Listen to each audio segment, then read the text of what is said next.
It might be interesting to many to think that there are spirits there to help you and guide you through life, your spirit guides. Well, before you go ahead and contact them, you should make sure that you know what they are. Take it from Alexandra, who has went down that road before and was able to see the true nature of these beings. So I kept hearing all about these like spirit guides and spirit animals and the spirits of nature, da, da, da, da, which are really just demonic spirits. Just clarifying that they're all demonic spirits. Um, so I kept hearing about this, and I actually went to another crystal shop and I bought two Wiccan spells because at this time too I'm getting into like studying Wicca and specific forms of witchcraft because now I'm doing the spells, I'm doing the chants, I'm doing the affirmations.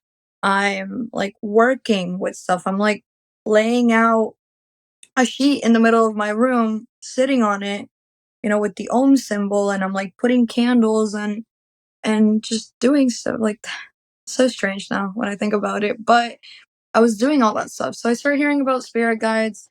And at this point, I'm seeing how much power I'm getting. And to me, that was a form of safety. It was a form of me being able to have control over over my life in a way because up until this point I didn't have control.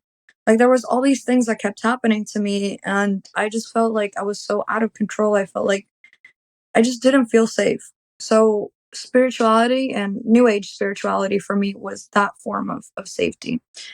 Um so I buy these two Wiccan spells. One of them is for lucid dreaming, if I'm not mistaken. And the other one is for meeting your spirit guides. And you're supposed to sleep with them under your pillow. And it's just a bunch of herbs, and people have like placed spells on it. And you're supposed to read the spell a certain amount of times. So I did that. Luckily enough, I actually ended up losing. Sorry, I didn't mean to do this. That's a habit. I actually ended up losing one of them. So I'm glad that happened. But the one with the spirit guides, I still had. So I did that one, and nothing happened at first. Um, but I did start. I don't know how else to describe this, but I did start getting pulled out of my body while I was sleeping. So I wasn't trying to astral project, it would just happen. And I would always end up in my room in the morning somehow and it kept repeating for a certain amount of time. It just kept repeating. And during one of those times where I noticed it was morning, I was in my room and I was sleeping still, but I'm here and I'm sleeping in my bed. Um, Something pulls me back into my body, like my soul, my spirit starts levitating back into my body. And then I'm in my body, but I'm paralyzed. I can't open my eyes. I just feel my body vibrating in a way. And so my arm, I'm completely paralyzed. Like I tried to move, I couldn't.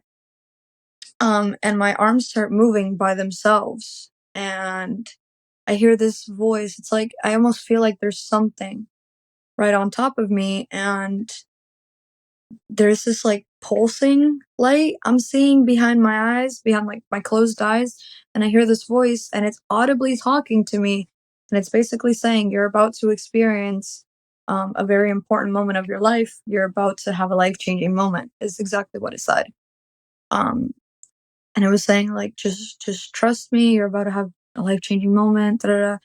And my arms are still moving. I'm like getting put into this weird position where my legs are crossed and my arms are now like crossed on my chest. Just weird stuff. And you didn't put your legs and your arms in that position, right? No, no, I had no control over my body. Like I had tried moving previous and I was completely in sleep paralysis, but I was awake. I just couldn't open my eyes. I couldn't move. Everything was just moving by itself. Like something was moving my arms, something was moving my legs. And so this was divine intervention because my mom never walks into my room in the morning. But as soon as I like felt like something was about to happen, almost like something was getting pulled out of me. I don't know how to explain that, but my mom walks into my room and everything stops and I like almost fall back into my body.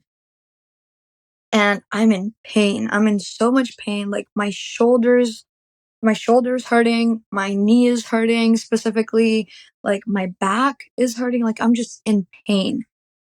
And I wake up and I don't even remember why my mom was in my room. She just came in and was like, "Hey, you want breakfast?" Which she never did.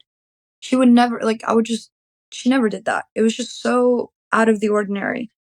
Um, like everything just stopped as soon as she came in the room.